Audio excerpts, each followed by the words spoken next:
Welcome to Vendetta Sports Media. It is UFC Friday on the Daily Show, and today we have myself and Jerry Walker. Jerry, how's it going? Oh, I'm pretty good, James. Excited to talk some fights. Last weekend's fights were crazy. Pretty big upset, I would say, and I think most of us watching this will know that as well. Exciting card this weekend. It's a good time to be a fight fan. It is. Are you? We've got a lot to break down today because we've got last week's kind of historic pay per view with the upset and a few other topics we're going to touch on with that card. This card, we've got a title fight on a fight night with some other important fights on that card. So we've got a lot to recap. We've got a lot to preview. So we have a busy day on today's episode, but I think that's a good thing. I'll take that anytime. Oh, absolutely. It's always fun when there's good, exciting fights to talk about, whether it is recapping or previewing. And I mean, getting a title fight on a just regular ESPN Plus card that's not a pay per view is always an awesome thing and just makes watching it that much easier. Yep, exactly. Helps grow the sport a little too, which is something that I like to kind of keep an eye on. We've got a title fight on free TV. Hopefully, some people who may not typically watch the sport tune in. So Mhm. that's what we're hoping for. Um, and let's get right into business here. UFC 293. The main event ended up being a wild upset. We saw Sean Strickland, who wasn't even supposed to get this fight. This Yeah. was supposed to be Dricus Duplessis fighting. The UFC didn't want to book this fight. We get this fight. Sean Strickland beats Israel Adesanya, does it handedly, right? It's not even really that close of a fight. 4 rounds to 1. He gets a knockdown in the first round. And this is a fairly big upset. So let's just start with your thoughts on the fight and how do you feel this went? What do you think went wrong for Adesanya? What did you like from Strickland? What are your just initial reactions to the fight itself? I mean, domination is one word I would use to summarize it. Sean Strickland was everything he says he was going to be. I think maybe there was a point where even he was surprised, like, oh, this isn't really Izzy fighting. It's nothing special. It's just another guy in the octagon. And he used his defense well. I know you were talking about it last week, how he kind of swats around at everything, but he was making Izzy miss so much. And that was really something that caught my eye because I thought Izzy was going to be bringing some of the pressure to Strickland. And it seemed like he was. It seemed like he was trying to throw more shots and all that. It was just he was always going backwards. He was always on the back foot. Something about Sean Strickland switched in his mindset. And he was like, okay, I'm just going to go after this guy. Once he got that knockdown in the first round, it was like lights like flipped. It was he knew he could get to him, and he knew Izzy really didn't have that much that could stop him. Mm-hmm. Yeah, and it was a really weird fight because we talked a lot about his defense, and I don't really this was like the best we've ever seen, and I thought Strickland did a really good job of like he has a very awkward style, especially defensively. I remember listening to Chris Curtis talk about Sean Strickland on an interview, and this was not recently. It was probably 2 or 3 months ago. Chris Curtis, probably Sean Strickland's best friend, trained together all the time. And Chris Curtis kind of explained it as like he talked about his wrestling, and he was like, "Yeah, Sean couldn't wrestle, and we brought in a bunch of good wrestlers to come wrestle with him, and it didn't work. Sean didn't really learn, and he went out and got out wrestled. So instead of doing the traditional thing, he went out there and he taught himself how to wrestle, and it's so awkward that it gives guys trouble. Hmm. And to me, I think his striking also falls under that category. That is me adding that, especially his defense, where we don't see a lot of guys work out of the Philly shell in MMA at all.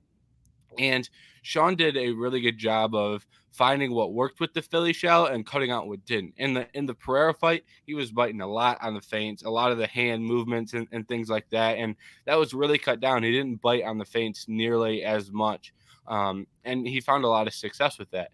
And I do think there also was a part of this where, Izzy didn't look great. And I'm not trying to take anything away from Sean, but it's like Izzy didn't really make adjustments. Sean found the initial game plan that he found success with, and he was able to back Izzy up, cut off the cage, really limit his movements and his offense, and he had Izzy pinned against the cage the whole fight. Izzy didn't really adjust, so Sean didn't need to do anything else, so credit to him in that regard. But I also just think this is a very interesting fight looking at it from how Sean was able to outstrike someone who we view as, and when I say we, I mean the sport as a whole, views Adesanya as, one of the best strikers, and Sean was able to outstrike him for 25 minutes. We didn't even see the clinch, let alone a takedown attempt. No, and I mean, you mentioned the strikes. Like just looking at total strikes, it was 137 for Sean Strickland and 94 for Izzy. But it's that percentage that really stands out to me. Sean landed a 53% of his strikes, whereas Izzy only landed 35%. That just shows that one, Sean was finding the target, which that's a lot easier said than done against a guy like Adesanya, who we know has been so smooth moving and can just kind of find his way around punches and kicks. And on the other side, he was playing great defense. Izzy landing only 35%, not even getting 100 total strikes, seems unheard of in recent times. Mm-hmm.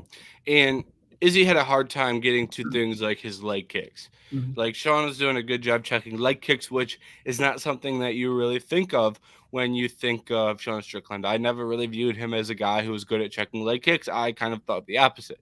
He came out here and checked leg kicks. That was clearly something they were working on in camp. So Sean Strickland did a lot of things that you look at and go, all right, when you look at Sean Strickland, you go, these are the spots that I see trouble for Sean Strickland. And all those spots, like the overreacting to feints, the not checking leg kicks, like those things were not present in that fight.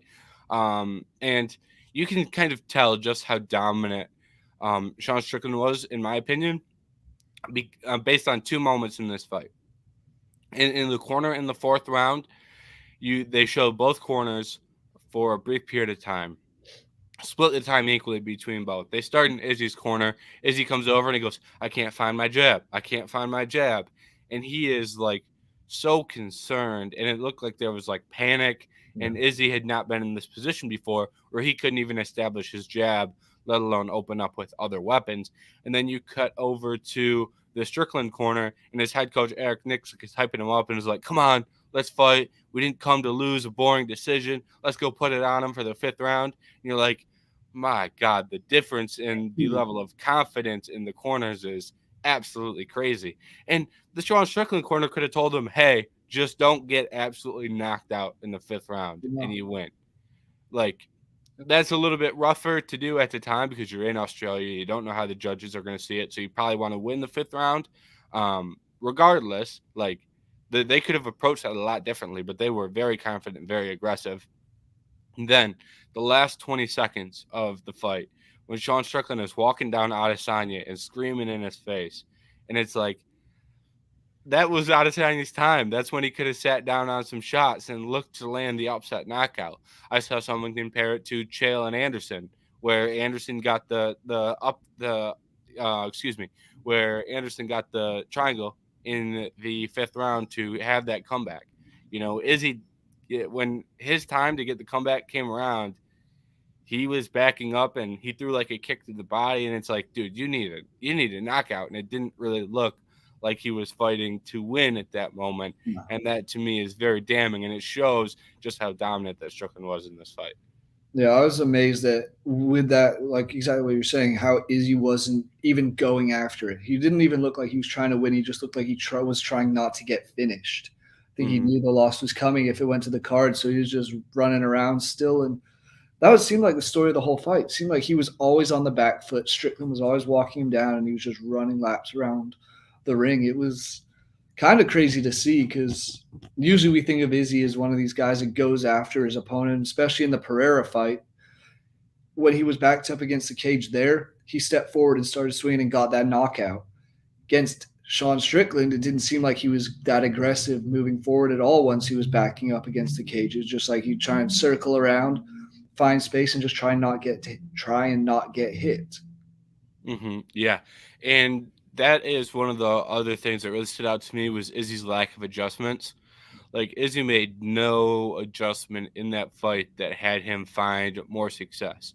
I think he was winning the first round until he got dropped, and that obviously becomes a Sean Strickland round at that point. He wins round 2, I believe, was the only round he won, and then he loses 3, 4, and 5 quite clearly. So it's like we're not even seeing positive adjustments. We're seeing negative, at least result based. We're Yeah. seeing we're seeing the gap in the fight widen in the later rounds, which I think is just a testament to how little adjustments he made. To me, it felt like he was feinting less, and it became less about trying to get off the fence. And even in the first round, he's feinting when his back's up against the fence, and he landed some more shots early. And then in the later rounds, it's like he wasn't throwing the kicks to the body as much. He didn't throw his leg kicks as much. The volume dropped, the feints dropped, and it's like that's not the adjustment you want to make if you want to win this fight. So I think there's a lot, like in terms of the actual fight itself, like the pro Strickland things that happened and the negative Adesanya things that happened. It's like those two working at the same time are both very, very wild to me. Like just from an evaluation standpoint, like how good is Sean Strickland, and how, I don't want to say how bad is Israel Adesanya because we have his whole track record, but like how do we view Adesanya going into his future fights? I think both of those things are like both up in the table because this fight is such an anomaly or something that we didn't expect to such a high regard. Yeah, I mean, looking at the betting odds beforehand, Izzy at one point was a -700 favorite, I want to say. That just shows how big of an upset this was and how kind of shocking it was that Sean Strickland was able to go into Sydney, Izzy's backyard, and just dominate the champion. I thought maybe he already lost the belt once this year, or end of last year, lost it to Pereira. Comes back and gets that one off. I thought we were going to see another reign of Israel Adesanya kind of get moving again. And sure enough, Sean Strickland out of nowhere, like you said, wasn't even meant to be fighting, take in this fight, gets the job done and brings the belt back to the U.S. Mm-hmm. Yeah, and I'm with you. I thought we were going to see some is. I thought it was going to be a very interesting time for Adesanya because I thought he had fights lined up with Sean, Duplessis, Chimaev.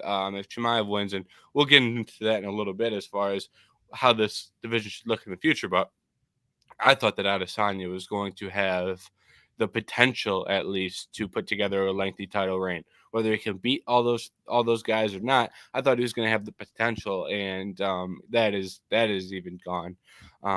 But I like the point about the betting odds. The betting odds are massive, and that kind of leads us to our next topic and question that I have is how do you view this in terms of like historic upsets?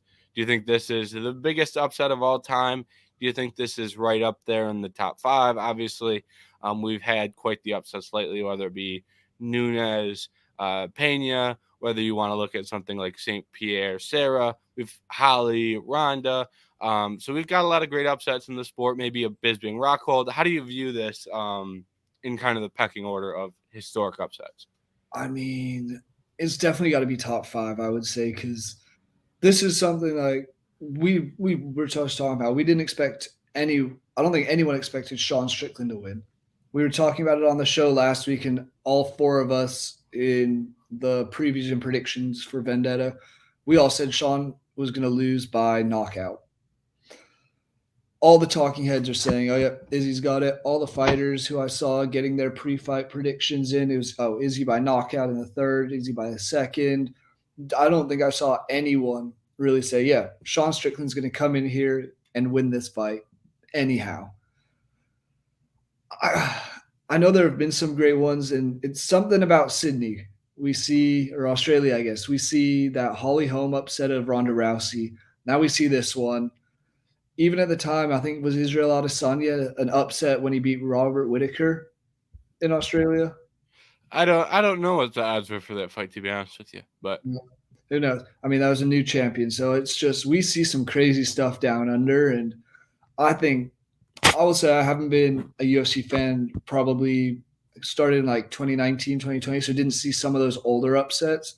Like I know the GSP upset was massive, and some of that Luke Rockhold and Michael Bisping, but I would say this is probably one of the biggest ones I've seen ever. So hmm yeah, I'm with you in terms of like personally seeing it. This is near the top, but I think the one thing that like kind of ruins this for me from being like a super crazy upset is that Adesanya had just lost. mm, Like I think when you look at like a Ronda Rousey, she was at the top and hadn't lost yeah, yet. And it's like when you look at George St. Pierre, he had already lost, so maybe that's not as big of an upset. But that was like Matt Serra. They needed a contender for George St. Pierre, and Matt Serra had won the Ultimate Fighter, so he got to fight George St. Pierre, and that is a crazy, crazy like thought to have a guy coming off the Ultimate Fighter beat a champion. Um, and then like Pena and Nunes for me was like one that I absolutely never thought could ever happen. So it's like, and Amanda hadn't lost in, God knows how long. yeah, who knows? And Valentina Grasso as well. The odds in that were crazy. Valentina hadn't lost in probably 7 years, or she had 7 title defenses. It was my bad. Connor Aldo, maybe even. I'm just rattling them off at this point, but Aldo hadn't lost in. So he actually hadn't lost in 7 years. He had a ridiculous streak going. So to me, it's like I think the Adesanya loss to Pereira kind of spoils it being one of the best upsets of all time, but still absolutely absurd because I didn't think he was, like you said, I didn't think he was going to win. All 4 of us were on Pereira, or excuse me, on Adesanya. And I even mentioned, like, when all 4 of us line up on a pick, we usually end up doing pretty well. Not this time. Trey, not this time. Trey was even in the chat talking about Sean was going to lose. Fighters, I do find it interesting that the 2 fighters that I saw that were the most bullish on Sean winning were Robert Whitaker and Alex Pereira. I think that is very interesting that those 2 guys were guys that thought that Sean. I think Robert Whitaker picked them, and I think Pereira probably picked them too. But those were guys who Pereira fought both of them. Rob only fought Izzy, but it's like it's very interesting that those were 2 of the only people I saw picking Sean. But regardless, in terms of an upset, this is still a top tier upset, and there's only a small handful that get better. No. You mentioned Alex Pereira picking Sean Strickland. I did want to ask you your thoughts on, like, because we saw Sean Strickland was training with Pereira a bit.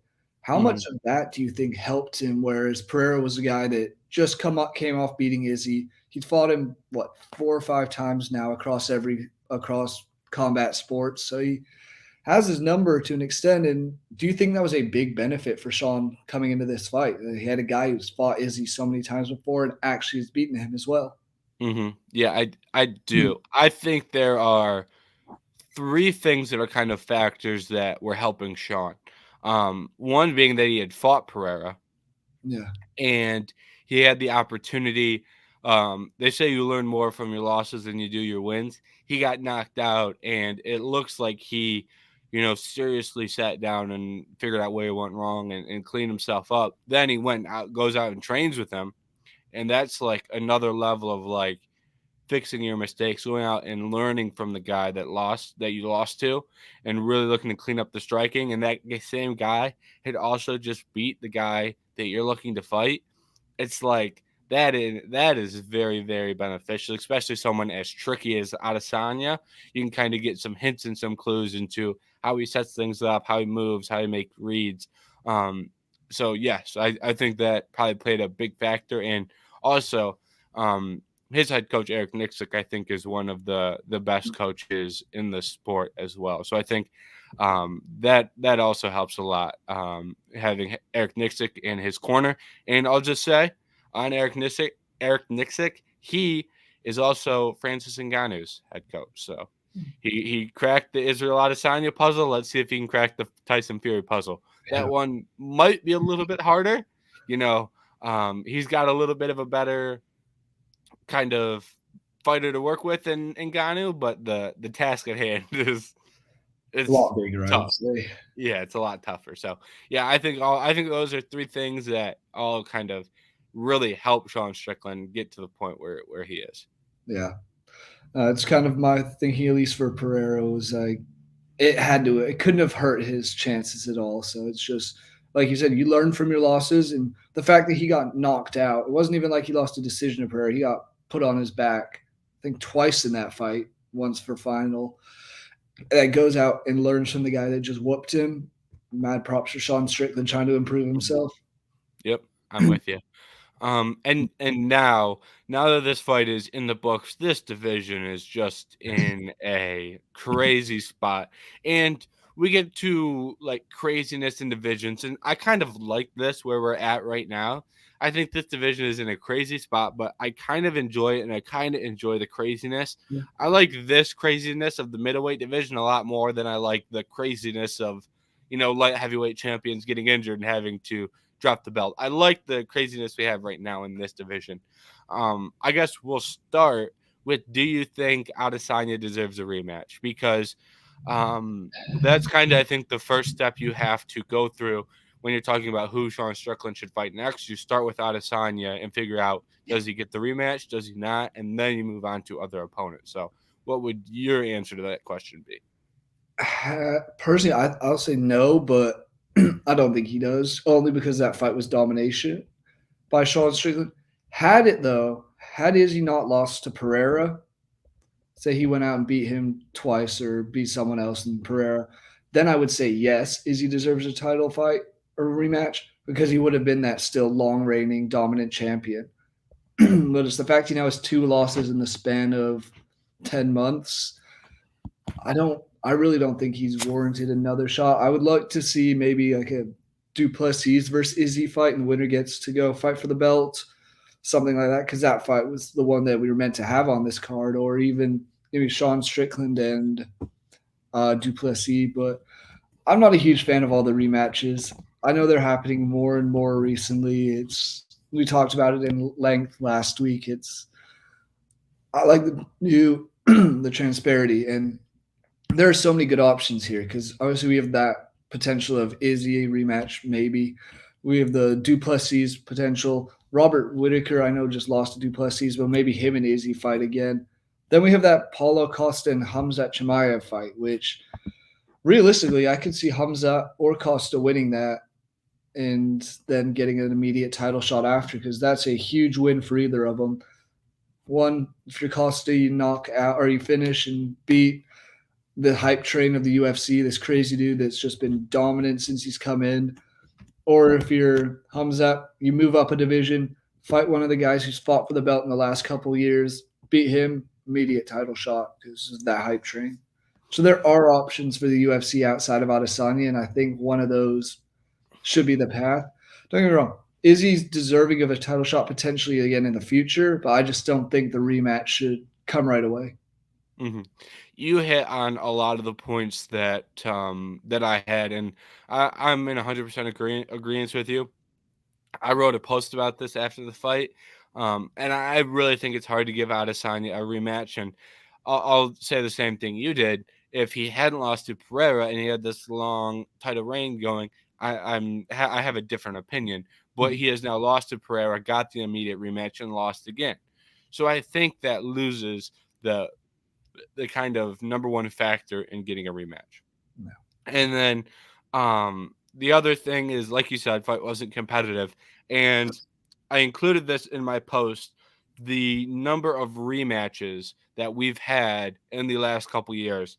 And I ran the numbers. I took the time to go through this and figure out how many rematches we've had.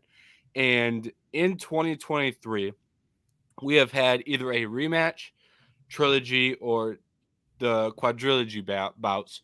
We have had 4 of them this year alone. And that's not even counting the first fight. That is just the rematch and further fights.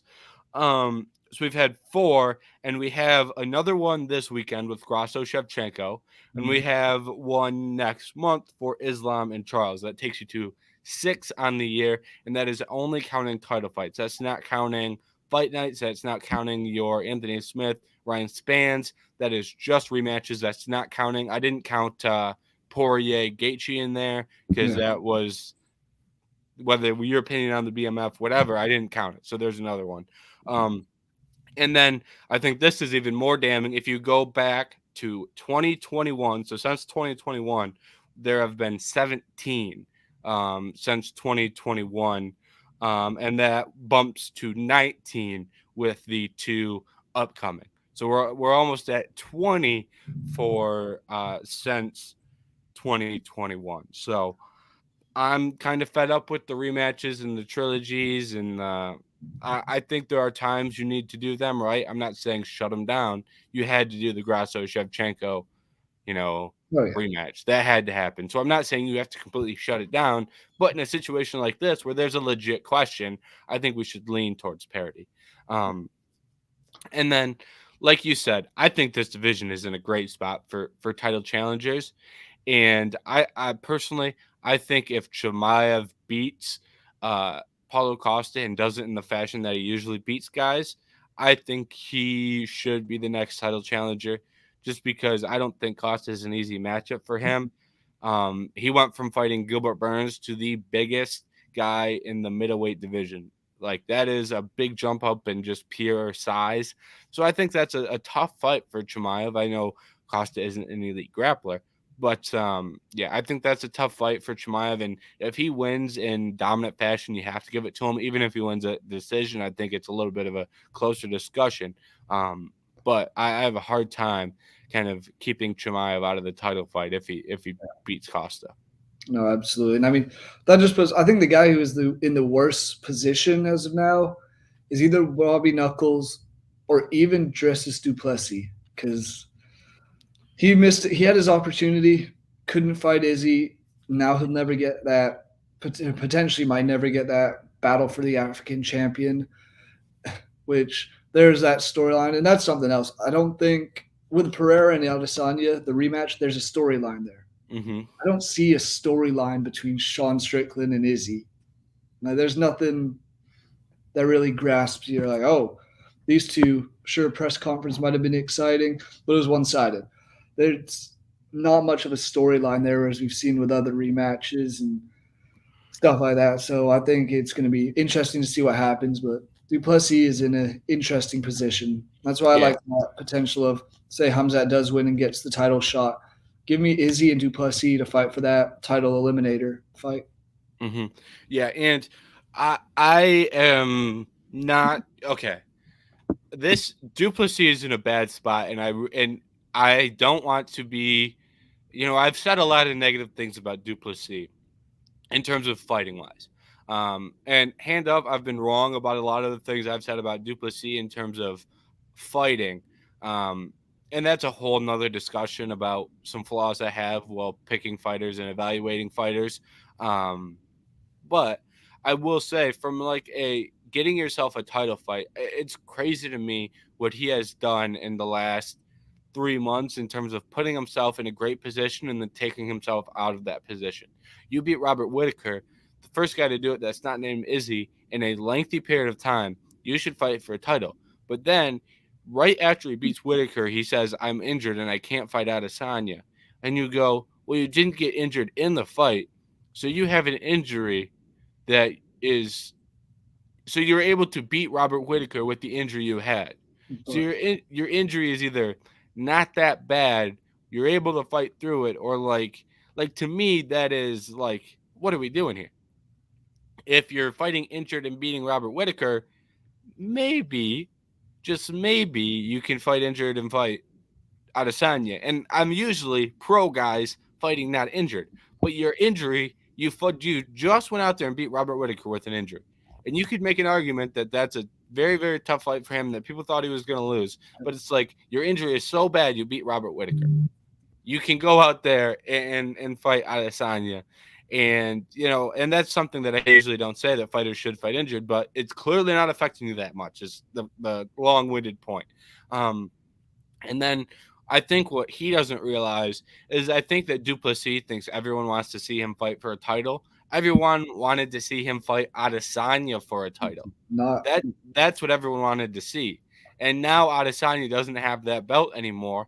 And now he was in a position where if Adesanya wins and they're picking between Duplessis or Chimaev for a title fight against Adesanya, he now has a leg up because of the story and that people want to see him fight Izzy. Now, nobody wants to see you fight Sean. And if Chimaev goes out there and runs through um, Paulo Costa, people always remember the thing that happened most recently. Yep. It's like memory is short. If Chimaev looks dominant against Paulo Costa, people are all of a sudden going to forget Dricus Duplessis' name. And I wouldn't be surprised if Duplessis does not fight for a title next. If he does, I wouldn't be surprised if he has to wait in line and maybe let Chimaev go first. So yeah, and I think the UFC would love a Chimaev and Sean fight. I think from a pure I think that is one of the craziest fights you could make in terms of like two characters. Oh And yeah. I also think the UFC benefits from having champions from that region of the world as Chimaev is. So like I think that would be a good chance for them to go, yeah, we don't really want Sean Strickland to be the champion because he says crazy things, and we want Chimaev to be the champion because he represents a massive, massive market of dedicated fans. So little long-winded there on my end, but I think it is crazy how Duplessis does not realize the position he is, and I would not be surprised if he finds himself in a fight like you said. I would not hate Adesanya Duplessis for a number one contenders match, and I would not hate Jared Cannonier versus Dricus Duplessis for a number one contenders match because Jared Cannonier came out and said he was like, "Hey, I beat Sean, like I beat Sean Strickland," and he said he fought. I think he said that Sean lost his man card from how he fought in that fight. And Jared was like, I'll give you a chance to get it back. And it's like we're seeing right now, Cheeto Vera is going to get a title fight because he has a win over Sean O'Malley. Yep. So it's like there isn't like it's not unreasonable to view Cannonier in that light, especially after what he did to Vittori. So long-winded rant short. Duplessis has put himself in a terrible position. Chimaev may fight for the belt, and this division is a very, very interesting one. Yes, it is. That does bring. I just have one more question regarding Sean Strickland. Don't know if you saw the numbers, but the Sean Strickland post fight interview compared to the Sean O'Malley post fight interview, it was like 500,000 for O'Malley and over 2 million for Sean Strickland. Is he quickly becoming a star? Do you think I he has star potential? I do think he is becoming a star. I don't think he's a bigger star than Sean. Mm-mm. I think that's probably because they put Sean's. I think Sean's post fight interview is in the um his post fight interview is in his fight as well. They posted the whole second round, so I think a lot of people saw it there. But 2 million on an interview, regardless, is good numbers, and I think he is. But I think the Sean Strickland fan base is going to be a handful.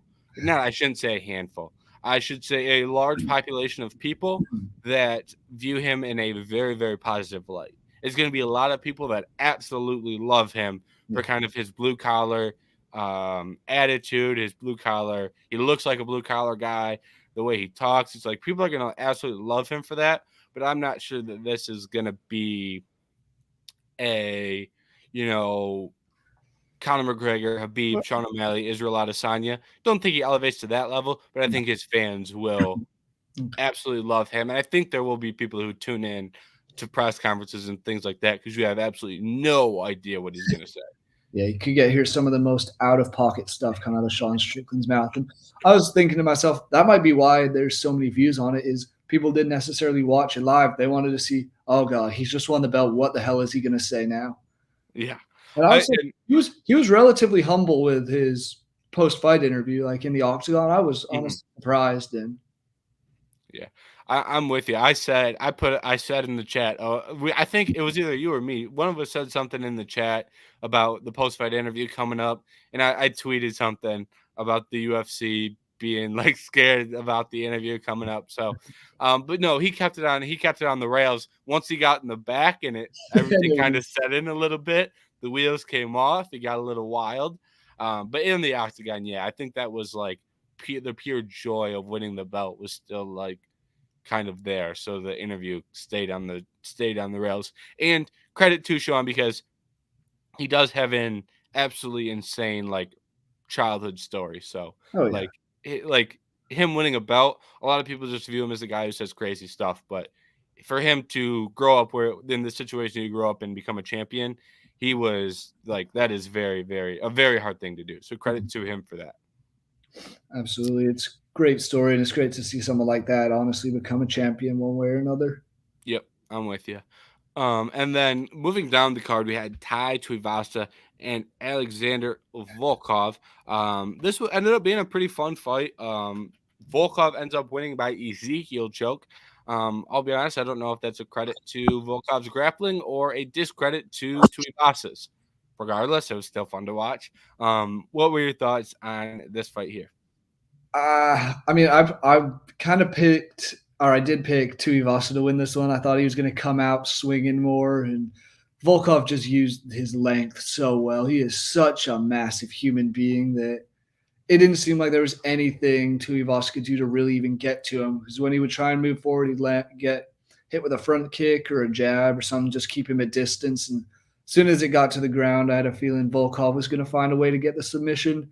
Thought it was going to come a little earlier because there was a point earlier in that second round that looked like he could get that submission. Yeah, yeah, it was a really fun fight. On the feet, I thought the striking exchanges were very, very entertaining. You got to see Volkov use that length, and you got to see Tuivasa really chop at those legs with his leg kicks. His leg kicks are pretty good, and I was happy to see him use those. But the ground game has always been a struggle for Tuivasa, and part of that is Tuivasa not being a great grappler. But you get Alexander Volkov on top, you can be a good grappler. It's not easy to get a man that big off you. It's just the way it works. So, yeah, it was a fun fight though. I enjoyed it. And then what do you think should be next for these guys? Because Volkov and Tuivasa are each in interesting positions, in my opinion. We'll start with Volkov because he is now, that I think they were ranked sixth and seventh or seventh and eighth. So he's now on a 3-fight win streak and right in the middle of that heavyweight division. Yeah, the names that keep coming up are Tom Aspinall, Cyril Gahn, Curtis Blades, those kind of guys. But those are the last three guys that Volkov has lost to. Mm-hmm. So it's hard to see, and it's not going to be like a Sergey Pavlovich, because we've already decided, I think, that he's likely going to get the next title shot one way or another after Stipe and John fight. So it leaves him in an interesting position. I wouldn't mind. Does Almeida have a fight booked?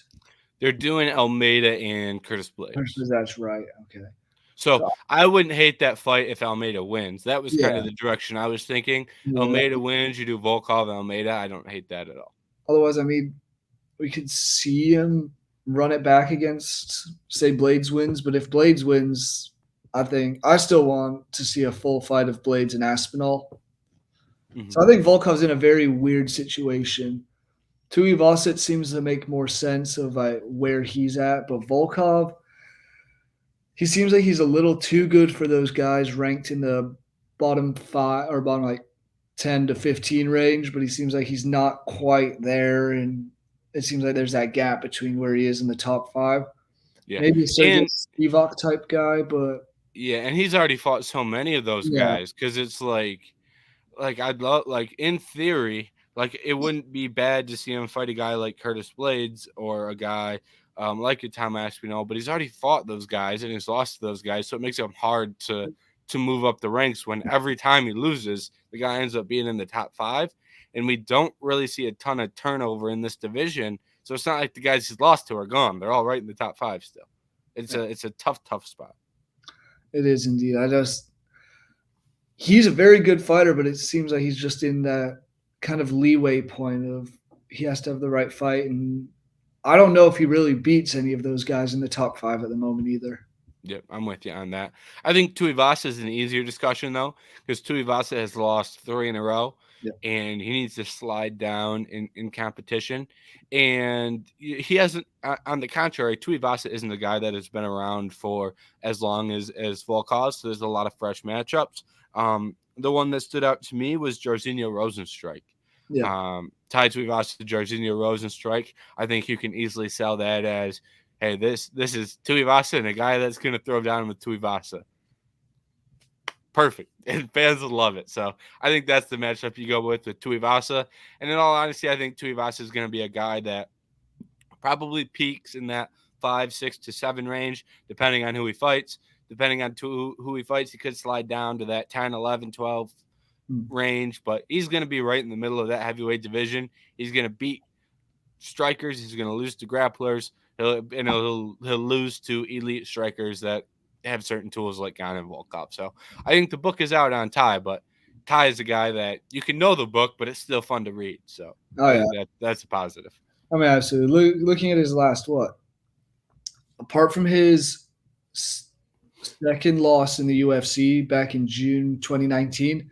His last 9 fights have been finishes. One way or another, Yeah. he's getting a knockout or knocking someone else or getting knocked out. A couple submissions in there, but he's one of those really fun fighters that it doesn't matter who he's really up against. You know he's going to go swinging, and if you throw a striker in front of him like Rosenstrike, it's going to be a banger of a fight, and it's just going to be fun for the fans, fun for the company, and all that. Yep, I'm with you. The fans will love it, and he'll make money doing it. So I I will don't say, see it. last time he had a 3 fight losing streak in the UFC, he then went and won 5 in a row. So maybe we see it again. I'm not Yeah, as confident in that, but it really all depends on the matchups for Ty. So yeah, and then we can kind of go quickly here on this one because we are going quite long, which oh, yeah. we may end up eclipsing that hour mark, but that's okay because this ended up being a episode packed with things we need to talk about. Last thing here on 293, Manel Cop, Felipe Dos Santos. Were you impressed with Dos Santos's fight? Because we ended up having his debut because we ended up having a pretty fun fight here. Yeah, I was extremely impressed with it. I thought Cup was going to come in and get a first round finish. I thought it was going to be pretty straightforward, and Dos Santos brought the fight to him, and it was great to see. He looked really good for being a young guy making his UFC debut. There's a reason they chose him to skip the contender series and go and fight a guy ranked number 10 in the world. It made, in looking at it now, it made more sense, but still, at the end of the day, Cap did what he had to do, got more strikes, got a takedown. That's something that you saw the difference was Cap went 1 for 1 on takedowns. Dos Santos went 0 for 5. Need to work on that a little bit, but it's his UFC debut. Throw him right into the middle of a huge pay-per-view card. Hard to not see bright things for him possibly in the future. Yep, I'm with you. He's a fun guy. Mm. Fights out of Shoot to Box Diego Lima, which is Charles Oliveira's camp, and he fights just like all those guys. So he'll be a fun fighter in that division moving forward. Kind of amazed me how small he was. His legs were Yeah. real skinny. So he's gonna be a little bit small in that division. So, but he's only 22 or 23. So pack on some weight. Future will be fine for Felipe Dos Santos. And then Manel Cop. We had the post-fight exchange with Kai Car France. Do you think the Kai Car France fight is the fight to make for him moving forward? And that is the fight he was supposed to have. And now he's managed to build a storyline, which is something that we talked about earlier with some guys. Got to be able to build a storyline, and he's got a pretty good one with Kai Car France. Is that the fight to make? Yeah, I think it is. I mean, Cobb's moved up 2 places. He's now number 8 in the rankings. Kai Kara France is at 5. Both of those guys have title aspirations, so I think that's the one to make. And we saw what happened at the press conference with a very accurate water bottle toss. We saw the post fight shenanigans between the two. It's stories there. Guys seem up for it. Let them go. I think that's the one to make for them. Yep. I'll just add that I really love that fight when it was booked. Yeah. Just from a skills perspective, both those guys really exciting fight strikers and fighters in as a whole. But then you add the storyline to it. I think that is you gotta run that one or gotta rebook that. So yeah, I'm with you there. And then, do you have any closing thoughts, any final statements for UFC 293? Whether it be first fight of the night, whether it be the main event, anything that you want to get off your chest before we move over to Noche UFC. I like the debut by Kevin Jousset. The first fight, the Frenchman comes out into the welterweight division, gets a submission with 11 seconds left in the round. So awesome debut for him. And then the Pleasure Man, Pleasure Boy. Loved seeing him get just rocked by Tyson Pedro. Yep. That was going to be mine. Tyson Pedro and the Pleasure Man. Tyson Pedro knocked the Pleasure Man out.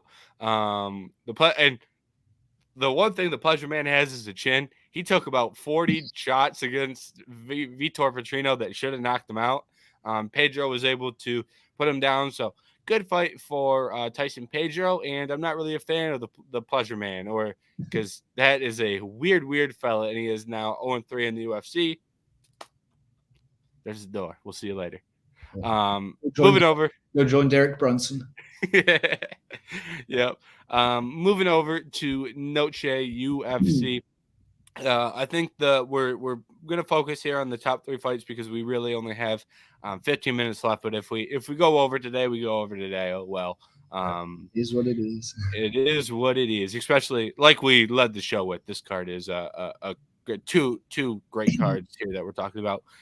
Main event. We've got Valentina Shevchenko versus Alexa Grasso. Shout out to the UFC for putting this on free TV. What are your thoughts here heading into this title fight? First of all, love the fact that it's ESPN Plus. I know I'm going to be watching it so easily. It's great. Don't have to pay for it. Don't have to find a stream. And it's a title fight, so hell yeah. But first fight, we saw kind of back and forth. I'd say it was probably 2-1, maybe Grasso going into that third or into that fourth round where she gets the submission. So I am expecting. I mean, Shevchenko was such a dominant champion. It's hard to kind of knock her for one loss. It's like, oh wow, maybe this was just a fluke. Similar to the Amanda Nunes loss to Jessica or Juliana Pena. For some reason, I think Alexa Grasso makes this a more even fight than the Pena rematch with Nunes. But I don't want to bet against Shevchenko, but I think I'm going to. I think Grasso does have the ground game to get it done, has the boxing, and unless Valentina's really stepped up her ground game, we know she's a talented stand-up artist, stand-up fighter, but the ground was where she kind of got beaten, and she was the one that initiated that ground game. I think with it being Mexican Independence Night, it's going to be a Mexican party, and I think Grasso does get it done again. Mm-hmm. Yeah. I just want to, before I get into the fight itself, these two were kind of talking trash. Yeah. And there was a little, they had a Q&A. It wasn't a press conference. They had a little Q&A, and they had Valentina Grasso. Valentina was the only non-Mexican fighter, so they had Grasso, Valentina, Raul Rosas, Tracy Cortez, and Daniel Zellhuber, which those are the top 4 Mexicans. No, those are 3 Mexicans from the main card, and Tracy Cortez is on the prelims. If you want to invite Tracy Cortez to the Q&A, I imagine that means she's good enough to be on the main card, which she should be, but that's a whole nother discussion.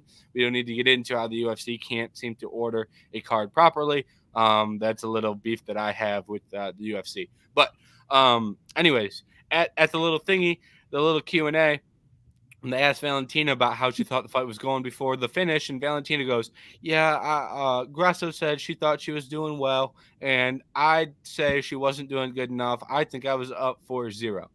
Now, my personal thought there were only 3 rounds and not 4, so there's one flaw. And Grasso also won the first round incredibly clearly and definitely on the judges' scorecard. So yeah, there's that. And then she went on this thing about how 7 title defenses, 17 Muay Thai World Championships. I've got the experience, and that will show on Saturday.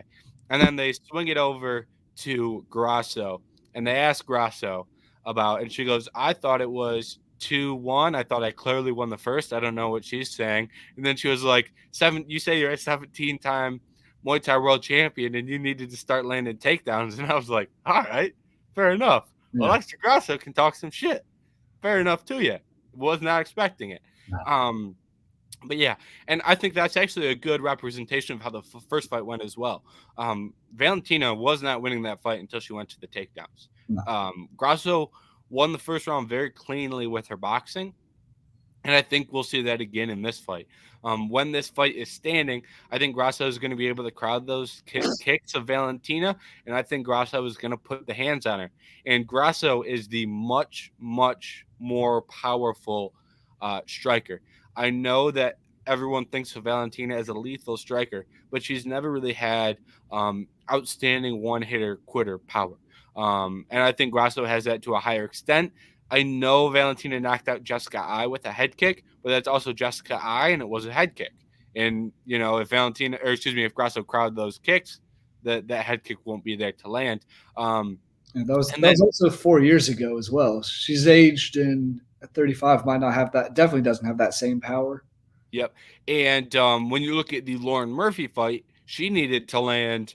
I don't know how many times she hit Lauren Murphy before they stopped that fight, but that was a volume KO. She landed quite a bit.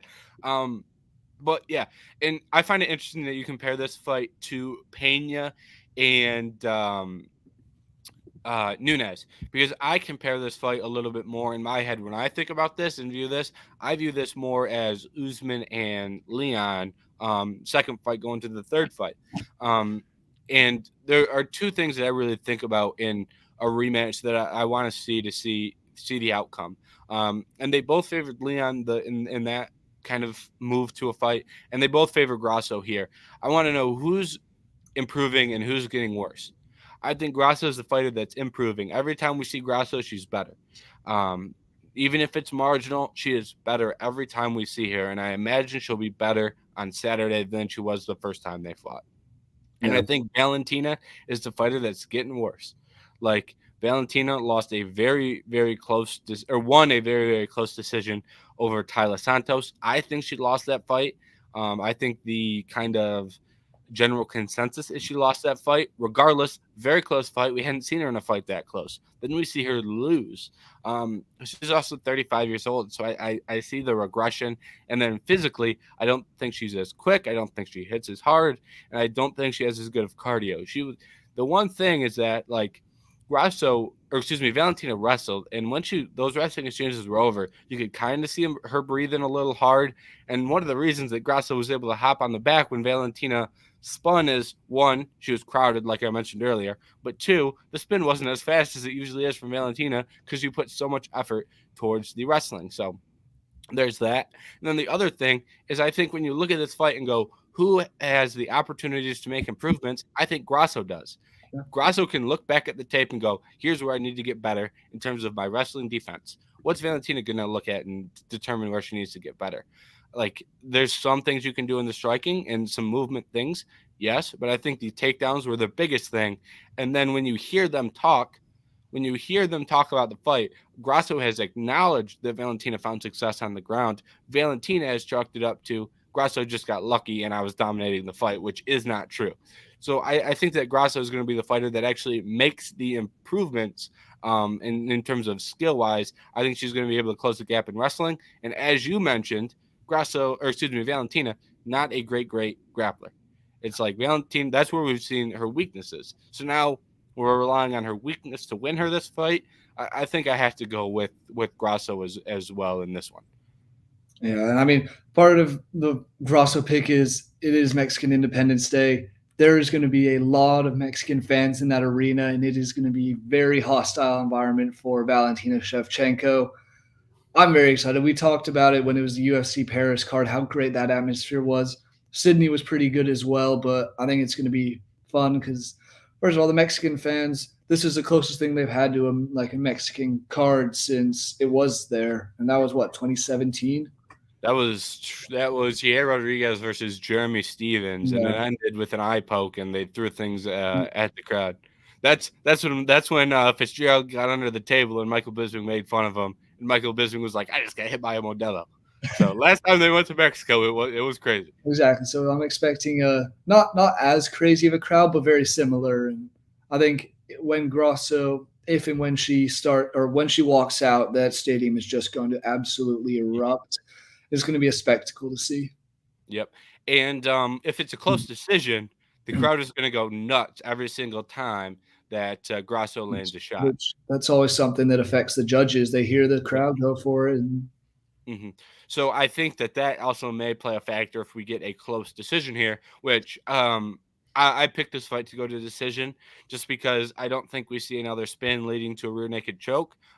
So I think Grasso kind of wins, at least 3 of these rounds. But I don't really think we see a finish here. I'd be very surprised. So yeah, if it goes to decision, I think Grasso is going to have that kind of unintentional bias from the judges where the crowd goes wild every time she lands. That leads to some judging variance that we may not see on your average card. it's going to be a fun fight either way. Yes, I agree. That's a very fun fight and one that I'm looking forward to because that division is in an interesting spot. Regardless of what happens, I do want to say I think Blanchfield beats both these girls. So I just hope one of them wins very, very dominantly. Then we get Aaron Blanchfield at a nice underdog price tag. Because if Blanchfield is an underdog against either of these girls, it will be the biggest bet that I've ever made in my entire life. So that's what I'm crossing my fingers for. All right. Yeah. Moving down the card, we have a absolute fan favorite card. Fans could not ask for a better fight. We have Kevin Holland versus Jack Della Maddalena, and this is one that I'm pumped for. I absolutely love both these fighters. Not only I think they're both cool dudes, um, but from a pure skills perspective, these are guys that I usually pick to win fights. I actually pulled up my Tapology record on both these guys. I hadn't picked against. I picked against Kevin Holland when he was fighting Chimaev and Marvin Vittori. Um, and that was kind of those are the only two times I've picked against them. I've never picked against Jack Della Maddalena. So these are two guys that I picked to win fights, and I'm really excited to see them both throw down against one another here because I think we're in for a good one. Oh yeah, it's going to be just a war. These two guys are so much fun to watch. You mentioned that Q&A and how it was the only non-Mexican fighter was Shevchenko. I would have loved to see these two guys there because they're just characters. Even if they weren't going at each other, the questions they get asked, they would make some sort of jokes and just make it entertaining one way or another. Great personalities, even more fun to watch as a fighter. And this fight has some oh god, pretty big implications in the welterweight division for kind of moving up 13 and 14 ranked. You know, Ian Gary's up there at 11. I could see one of them winning this and calling him out. Something like that would be interesting because these guys know how to bang, and Mm-hmm. it's going to be fun to watch. Yeah, and I think that's a really really good point. Where though, when you look at both these guys, they're both climbing.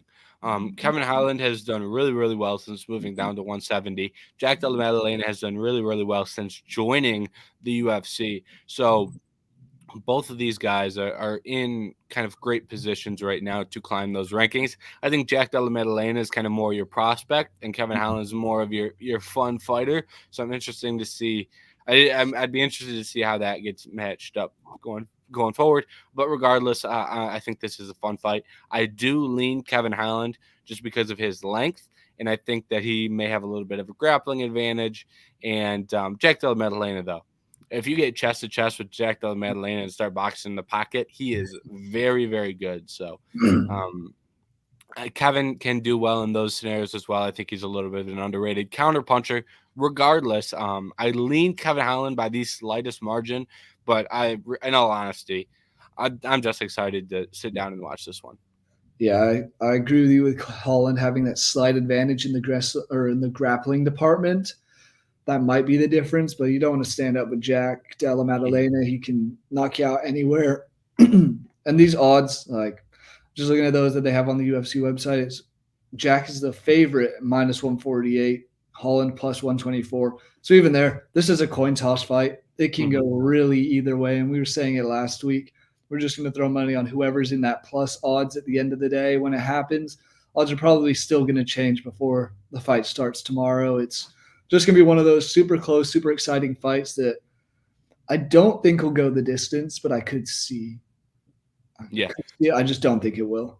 Yeah, that I'll just say I have best bets written. I just need to make a couple edits. That'll be out here in I don't know hour 2 hours for anyone watching.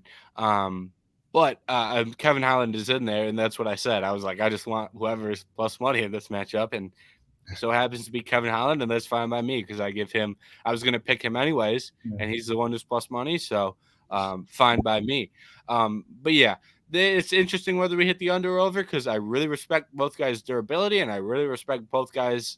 Or I respect both guys' durability and both guys' ability to find a finish. So we're kind of a toss up there, but Well, so um, looking at it, Jack Della Maddalena, his last fight was his only decision in the UFC, and Kevin Holland hasn't had a decision since those two fights against Marvin Vettori and Derek Brunson back in 2021.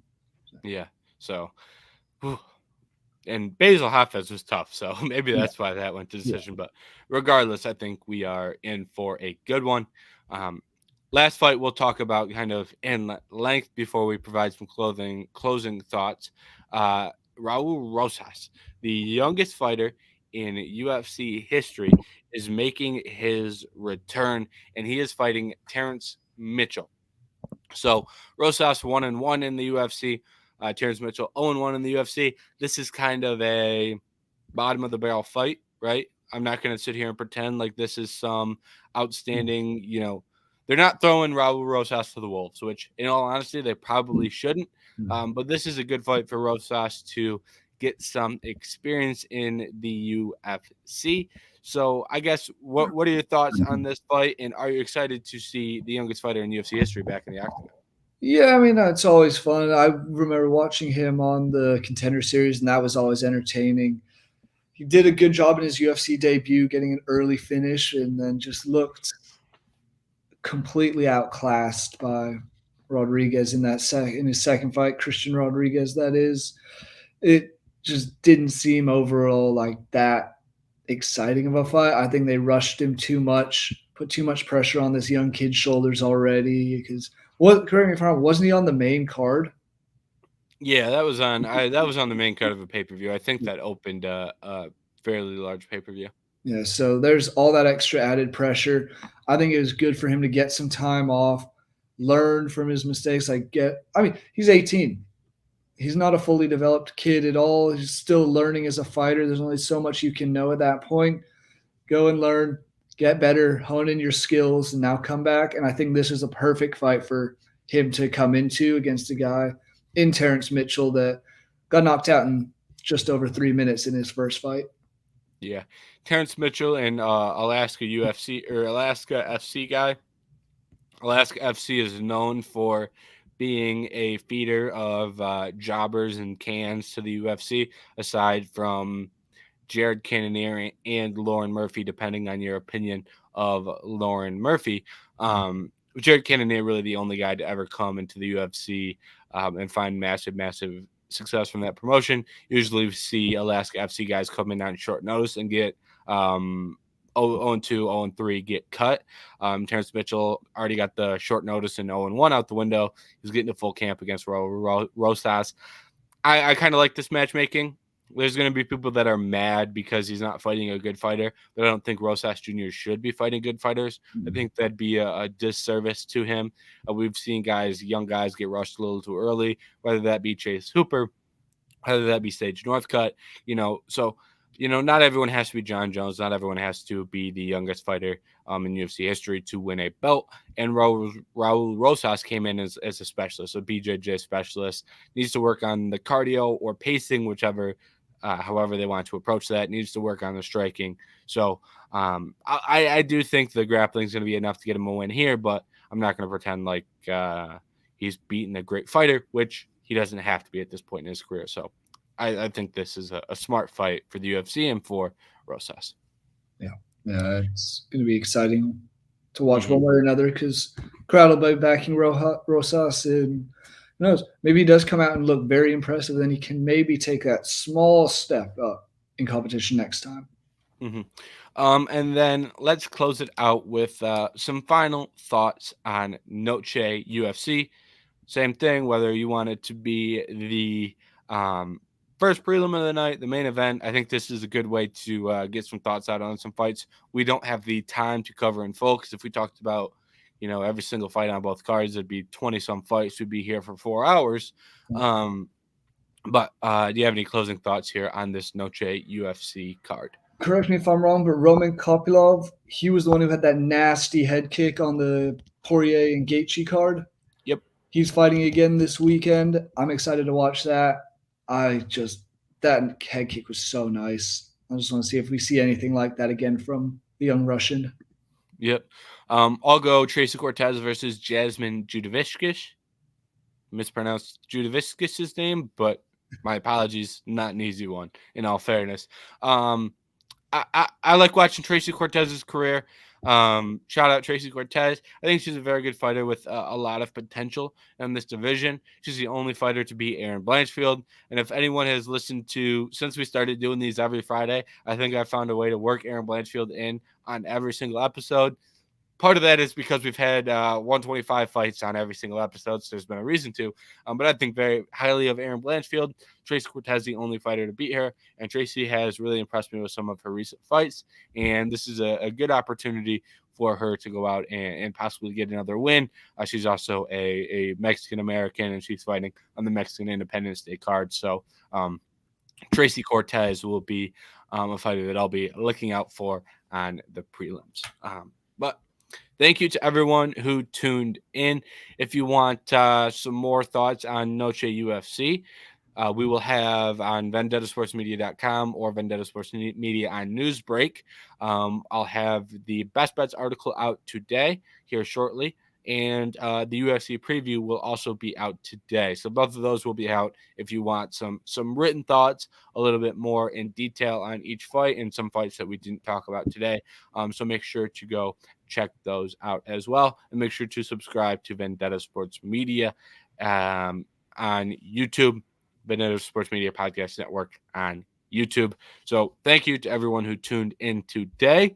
And we will be back next Friday breaking down UFC Noche and looking forward to the card after. And thank you so much for tuning in today. We'll catch you next time.